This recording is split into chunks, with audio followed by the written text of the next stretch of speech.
Alright guys, Season 9, Diablo 4, what are we getting? These brand new Horadric spellcraft powers. And these are actually quite cool. Even though the interface looks very familiar, this is actually going to be a brand new way to play. This is one of the coolest things coming out in Season 9, as well as we are getting, of course, the Horadric spells, which I showed off. There's going to be brand new Nightmare Affix updates, Horadric Strongrooms, Escalating Nightmare dungeons, and there's also a brand new boss, which is Astaroth. Astaroth is getting kind of a rework in a sense. Even though it's the same boss like skin, he does have brand new mechanics. So let's go ahead and talk a little bit about these. So, for starters, this is going to be all from PTR, so keep in mind things are subject to change, but this is Season 9's update here. So, as far as it goes, we have some new sigils as well. So, these are going to be the newer like updates to these sigils. You're going to see that there is a Horadric gem reserve, so those are going to be the positive benefits. But the negative effects are going to be right here under it, which says Empowered Elites, which basically makes you take poison damage. And then we have another one over here shown off for the Carrion Fields, which is going to make it so we have Equipment Delve, and then there is also Avenger, which is like a monster affix. And as you start increasing these in the escalations, they're going to get more and more difficult, and we'll show off kind of what to expect. Now, there's also these brand new forms of content called the Horadric Strongrooms. So, these are micro dungeons, is what they're saying. It says the entrance is hidden inside of a Nightmare dungeon. So, you basically go inside a Nightmare dungeon, then you get to the Horadric Strongroom, and then you're going to collect Horadric Attunement from slaying the enemies here. And I'm assuming this is similar to the Ash that we were getting in Season 8. And then the Attunement improves the chest earned by defeating the mini-boss, and then you get to maximize Attunement through interacting with the Strong Room's different gizmos. Now, they didn't really go over this too much, but there's these different little tests. They didn't show it off, but again, I'm just trying to give you guys all the info that we have on it. But it looks like that these also have some sort of rarity. As you guys can see, there's like blue ones, there's yellows, and there's like a legendary or whatever, but they're calling for like the highest rarity form of it.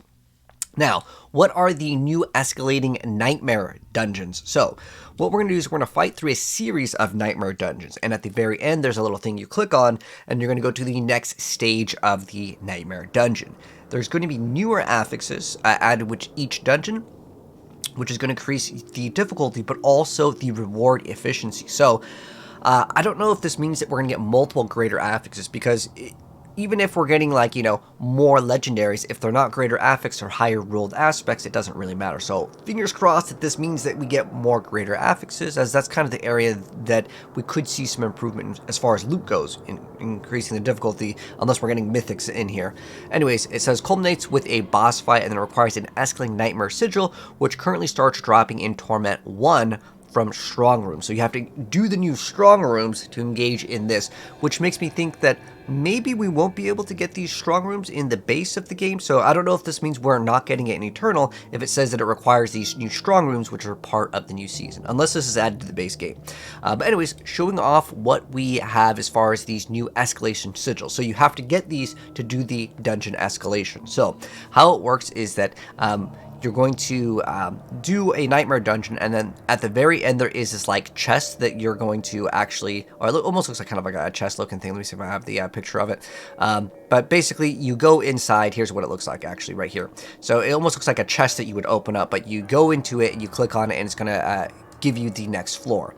But you can see the affixes. We have the Horadric Strongrooms. So if you want to engage in those Strong Room, which is part of your progression here, it seems like, you can look for the affix on the sigil itself, but there's also a treasure breach and then Horadric File Reserve, which is going to be used for another thing, which we'll talk about later. And then there's the negative modifiers, which means the monster's going to get buried, they do cold damage, and we have Suppressing Elites. They're actually changing resistances in Season 9. We'll talk about that in a second. Basically, you can just go up to 75 for the base cap without needing max res, so that's going to be a little bit better for survivability, especially on the higher end of things. It may make items like Tyraels or, I don't know, Yens, Racks, any of those items that would give you like press resistances to be a little bit better, but they are also nerfing the amount of resistance that they give you over there. I mentioned that there is a new boss, so it is Astaroth Reignited. It says new and updated combat mechanics. But there is something that I thought that was very strange. They're excluding this from the boss ladder. So I'm not sure what this means. Is this going to be from the dungeon escalation, random encounter boss, where maybe he drops better loot? Because this would be like the new, you know, pinnacle boss, so to speak, but it's not added into the boss ladder, which is really weird. Maybe they couldn't fit in where he would like fit in terms of adding all the drops and stuff. But as far as it goes, I'm glad that we're just getting a new boss fight. It'd be cool. And here's my suggestion to Blizzard as a Diablo partner: make him something really cool where the first time we defeat him, to make it exciting, that he would drop, let's say, a random mythic and or a spark. That way there's a reason to do this boss, because if he's not going to give you like boss ladders like stuff, then well, he's just kind of pointless, right? Why would you want to go do the boss that doesn't give you any drops? But I'm not sure exactly how the encounter is going to happen. It could be random. Maybe it's like the butcher, he randomly pops in. That could be a thing. Anyways, the most important thing that we got to go over is these brand new powers, how to interact with our character. So for starters, let's go show off one of the brand new powers, which is called Celestial Surge. They actually showed off, I think, 2 powers, but let me go ahead and go over their effects. So how it works is they have an internal cooldown, but as you level them up, that you can get reduced cooldown on it. It says that there's a lucky hit chance. It says awaken an Auk, the rune that pulls in surrounding enemies, and then you have like these little like meteors that kind of come down, and they do some amount of damage. Now at rank 10, the stars periodically fall around you and are guaranteed to crash around a nearby enemy for the same damage. And then as you level it up, just like the previous powers that we have, they get like extra stats or whatever the case may be. Now how do we activate these? Because they don't directly go on our skill bar, but they interact based on where the actual skill is. So if I have this on the furthest on the right, that would be like on my character, that would be ground stomp on this barbarian over here. So that's kind of how it interacts. So when you push this button on some sort of condition, if you meet those conditions, it will activate as your power. Now the rest of these are kind of just like buffs for the actual skill itself, but let's go ahead and check out another one here, which is Cosmic Anomaly, which spawns in these little orbs, and then these orbs will deal damage to enemies and then kind of spawn in, and eventually it will activate and it will send all of them to detonate, and it does the amount of damage. You have the particle damage, and then there's the implosion damage, which then they go away and they can come back. But this one has the summon tag, so there are other ones which will have a certain tag in them. But again, like I said, to equip them, so in this instance over here, you would see the smoke nade over here corresponds to wherever you put this. So it's not like you get to pick like, a whole set of 6 skills. Although that would be kind of cool, but that might be too OP. So you have your skill, and then you have like another modifier, which can modify the element like status. So you can change kind of the elements, whether you want it to do like cold, fire, poison. It can benefit off of certain other like non-physical damages that you would get, which can be kind of cool if you want to scale the thing. And then the rest are very similar to modifiers that we had from the previous season. So here is one of the other like mods. So our Catalyst, which is our like skill, that's the new skills, they're called Catalyst, now deals fire and or burning damage. So again, it will proc whatever bonuses that you have from, again, the element, so to speak. And then it says, while equipped, your fire damage bonus is equal to that of your highest damage type bonus. So you could be a character that scales a lot of thing in one department, but it will benefit off of your entire build. So what this means is you can get a lot of fire or let's say frost damage on a Sorc, and then it'll benefit your entire build because whatever you put into that is going to apply. So I think that is pretty cool, again, looking at the color. So you have your skill, and then you can kind of have like your element type. That's kind of the best way to put it. And then all of these are kind of just like numbers or stat buffs, which I'll show you guys. These are called the Arcana. So how it works is you can see over here the effect of the Catalyst. So like your spell is increased by 50%. This one makes it so you get unstoppable, and the other one makes it so it will destroy enemy barriers and knock them down. There's another one that they had that showed off that would actually destroy like wallers as well as any of the wind walls. So there's kind of a little bit of play with like the annoyance of like certain monsters when they would do certain things. And then there is the legendary Arcana over here. So we have legendary ones where our Catalyst can actually apply fear. A Catalyst, again, that's the new spell. You only get one, by the way, as far as I'm aware of. You get one, and then, again, it'll apply now a fear, and then it will slow the enemies. This one over here makes it so it will change based on the skill that you use. So one of the skills, the anomalies, apply. This is the same skill, by the way. It's Nightmare Orb, but depending on the modifier, it changes how it interacts. This one, it will make it so it fears enemies, and then there's a chance for it, like your skill to activate one more time. There's 25% chance, and this one just applies that 80% slow. So again, what's cool with this is that you have all these other modifiers, and I actually think that the powers are pretty cool this season. I'm actually pretty impressed. But we actually have additional content here with the brand new Horadric jewels. So I already kind of went over the spells. They're kind of called spells / catalyst. That's the best way to put it. And then we have these new Horadric jewels. So how it works is they only are able to be farmed for starting at Torment 1. So most of these are kind of like all endgame oriented, which is cool because, power can be achieved through the endgame or the beginning. But honestly, with Diablo, it's only a couple hours to get to Torment 1 if you're running a good build. At least highly recommend still running Dance of Knives Rogue here, but anyways, Liminal Echo is a brand new Horadric jewel, so it's similar to the Occult Gem, so like we get the armor and the resistances, so that's usually like kind of a huge benefit, and then it says if you take fatal damage, instead you prevent that damage and you invoke a Propulsion, and then you're invulnerable for 3 seconds, and it has a pretty big cooldown.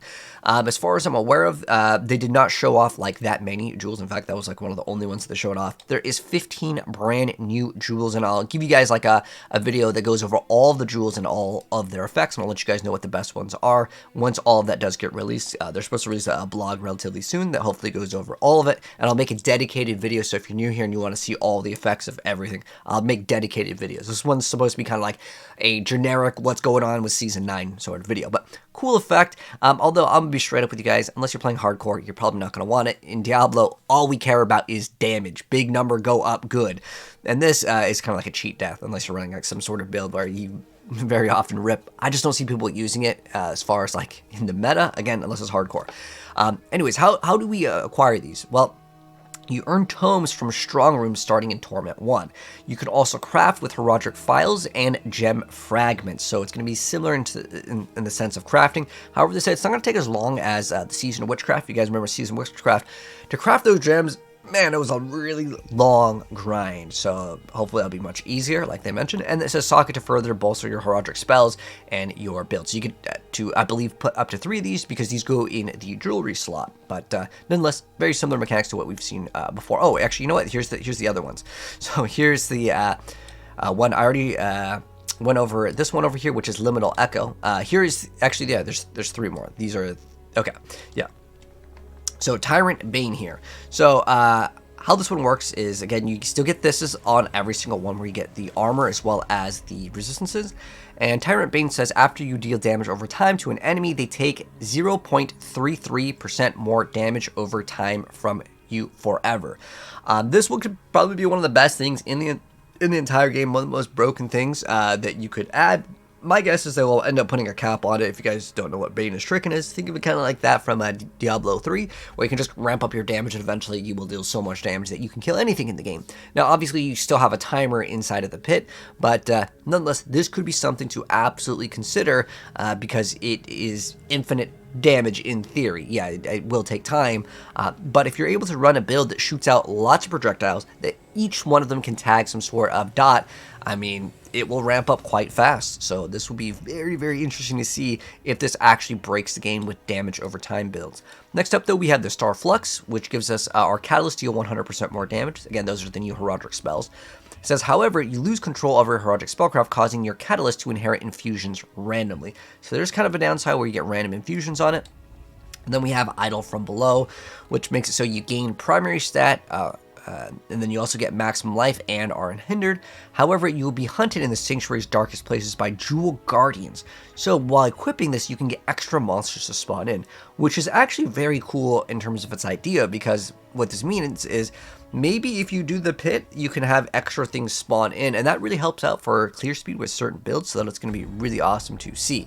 Now, there is other things I want to go ahead and actually mention here. One of them that is going to be globally for the class changes here. We have massive nerfs to overpower. They said basically 80% nerf on the max life extra damage. They're changing additive damage. They're also changing the basic skill buffs. Basically, they're buffing them from like 2 to 3 times the amount, so they will be a little bit more viable. There's actually a brand new unique for the Barbarian that does work with the newer changes with the basic skills. And there's also a change to max res. Basically, you can go up to 75 off the base, and then you can still go up to 85% as the maximum. And then with the key passives, they said the key passives goal is to make it so every single build gets 75x, and every build is relatively capped around 75x. So they don't want any outliers for builds, but there is going to be a cap, which is kind of unfortunate, but I totally get why. Another few things I took away from like their hour plus live stream that they did, they wanted to keep the level of pacing the same. I know in season 8 it did take a little bit longer, but I'm gonna be honest, the leveling to 60 is like, it's like whatever, it doesn't matter to me. The main thing that I didn't like was season 8, and it's still going to be unfortunately in Season 9, but you know, hopefully Blizzard's watching this as Diablo partner. I think what you guys need to lock in is however long it takes to do Paragon 200 in Season 8 and 9, make that give us 250. Basically what I'm saying is that Paragon 300 is like way too long.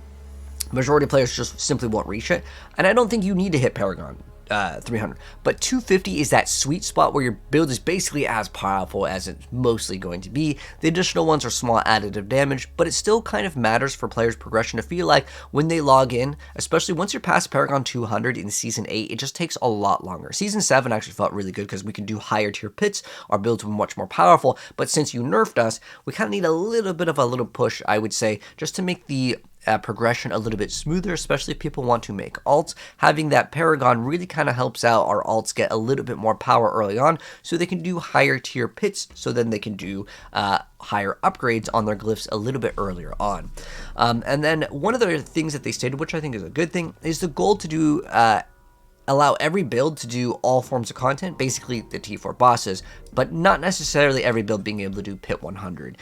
Their goal was basically to mention this, but I'm adding that even though they said they want builds to do all content, let me be real with you, not every build is going to be able to do Pit 100. It takes an incredible amount of time to do Pit 100, and it's not like you need to do Pit 100, but I want to say most players kind of see that as the baseline for upgrading their glyphs to the max. So I want to say that either you lower the amount of time that it requires us to level up the glyphs, because that takes a really long time, or just make it so you scale the pit in a different way, so it's a little bit more achievable for all builds, because the difference between a Pit 80 build and a Pit 100 is massive in terms of like how much damage that you need.